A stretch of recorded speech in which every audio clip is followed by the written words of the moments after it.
What's going on, everybody? It is your boy Baddog back with another New York Giants video.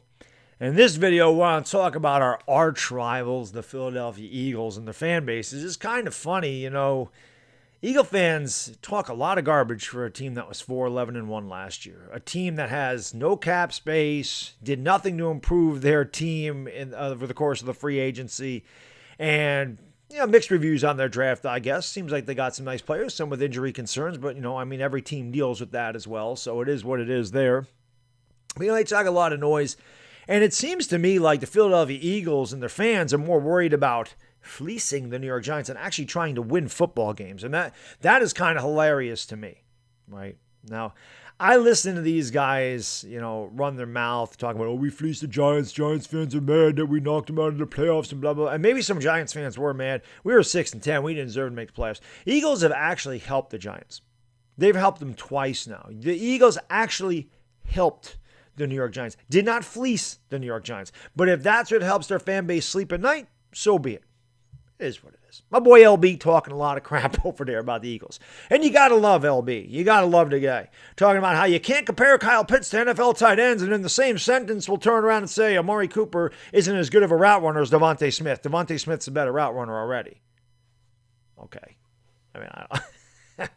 It is what it is. Maybe some Giants fans were mad that Devontae Smith and that the Eagles jumped ahead of the Giants to take Devontae Smith. Maybe that's the case. If you go back and look at our live stream, when Tana and I were live, we were surprised that the Eagles and Cowboys traded. That was surprising. As soon as that happened, I knew the whole time they were taking Devontae Smith. And if you watch my live stream, you'll hear me say, I'm not concerned about it. I'm not concerned about it. I didn't care. I didn't care that they took Devontae Smith.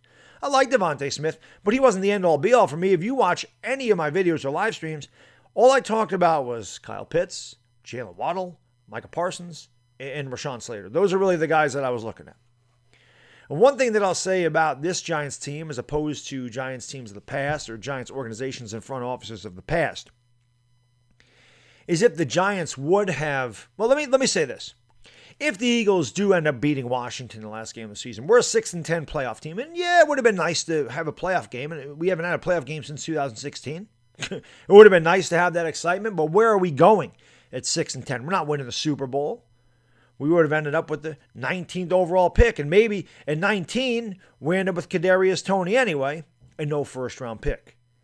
And if Devontae Smith does drop to 11, the Giants probably take him, and we end up with Devontae Smith and no extra first-round pick, fourth-round pick. We don't end up with extra picks. So at the end of the day, the Eagles losing that game on purpose moved the Giants up 8 spots in the draft, and trading up and giving up a third-round pick to get Devontae Smith allowed the Giants to get a massive draft haul for 2022, and the Giants ended up with arguably the best fourth wide receiver on the board. You want to say Bateman was better? Okay, I'm not going to sit here and argue semantics between Bateman and Kadarius Toney, but Kadarius Toney was going to be off the board at 25, so he was obviously the fourth or fifth best wide receiver, and the other 3 were gone.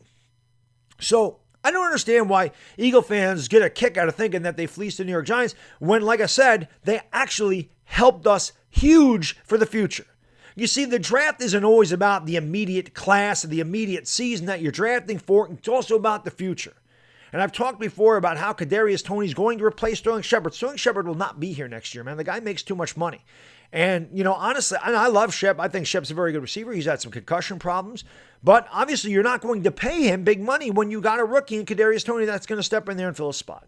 So that's going to save the Giants a little bit of cap space as well. So I just don't understand why Eagle fans think that they fleeced the Giants and think that they did something special here. Again, I wasn't concerned about Devontae Smith going there at all because I don't think their quarterback's very good at all. And I don't think that Jalen Reagor is very good at all. Of course, these guys are all like, you're judging Jalen Hurts on this and this, and they want to make fun of Daniel Jones. And I get all that, okay? Jalen Hurts is a guy I watched every game at Oklahoma, every single one. I watched him a lot at Alabama. I didn't think he could do it come out of the draft to begin with. It had nothing to do with him going to Philadelphia. I still don't believe in Jalen Hurts. I don't think he's an every down quarterback. I just don't. I don't see that from Jalen Hurts. He's not a good deep passer. He's inaccurate. He doesn't have the best arm. He's a good running quarterback. He's a good gadget quarterback. He's not a prototypical NFL quarterback. So if you want to rest your laurels on him, fine. That's fine. But to think that you doing something here, fleecing the New York Giants, which makes me laugh. It doesn't do anything. And again, you can look at Devontae Smith's face. He don't look very happy to be in Philadelphia. As a matter of fact, Jabril Peppers needled him. I needled him. Every Giants fan that saw that picture couldn't needle him. Devontae Smith ain't happy going there. Devontae Smith thought he was going to be a Giant too. If anything, you fleeced Devontae Smith is who you fleeced. That's who you fleeced. You fleeced Devontae Smith. That poor guy thought he was going to New York. Said he ended up in Philadelphia. That poor guy's the one that got fleeced. If anybody got fleeced, it's Devontae Smith. Let me tell you something. And then I read the comments and I watch the videos. And the Giants are, Eagle fans are like, "Oh, the Giants won week 1 like they got anything for us." You were 4-11-1 last year. You were terrible. You were paying a quarterback $35 million or somewhere in that area that's not even playing for you this year. You did nothing to improve your team. You want to think Devontae Smith is going to take you from 4-11-1 to 10-7? You're out of your mind. You're out of your mind. You're not a good team. You need to get that through your head. And you can say the Giants aren't a good team either. No, we haven't been a good team at all. Not at all. But the Giants are definitely moving in the right direction. And the Philadelphia Eagles helped them in a big way to move in the right direction. I mentioned it earlier and I didn't get to the point. The front office of the New York Giants now as opposed to 5 years ago. If this move is made under the Jerry Reese regime, there is no doubt in my mind that Jerry Reese panics and pulls the trigger and takes Kadarius Toney at 11. That is the type of thing that Jerry Reese would have done. And that would have made me mad. Kadarius Toney at 11, that would have ticked me off. That is the type of thing that Jerry Reese would do. This front office had a plan. They had a backup plan.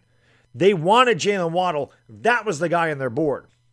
They probably would have taken Devontae Smith. I'm not going to say that they wouldn't have. But Jalen Waddle was the guy that they wanted all along, not Devontae Smith. The Giants knew, hey, there's a good possibility that all 3 of those guys are off the board. The Lions could have taken a wide receiver at 7. They need one.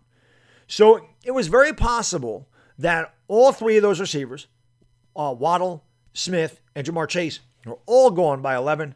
And the Giants said, you know what? If that's the case, we don't like any of these linemen at number 11. We don't want to take the chance on Micah Parsons at number 11. If none of those guys are there, we're going to trade down with Chicago. If Justin Fields is around, we're going to make this move. The Giants had things planned out if this was the scenario that happened. So the Philadelphia Eagles happened to trade up and make the scenario happen, but the New York Giants never panicked. And what they did was make their future brighter.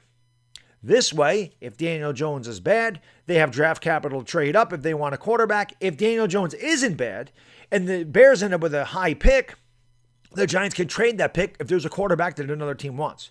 The Philadelphia Eagles, in closing, did not fleece the New York Giants.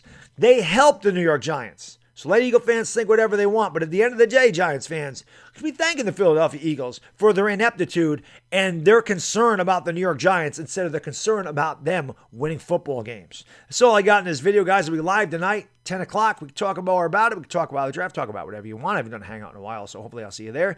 Enjoy the rest of your Tuesday. Bad diggity dizzle. I'm out. Peace!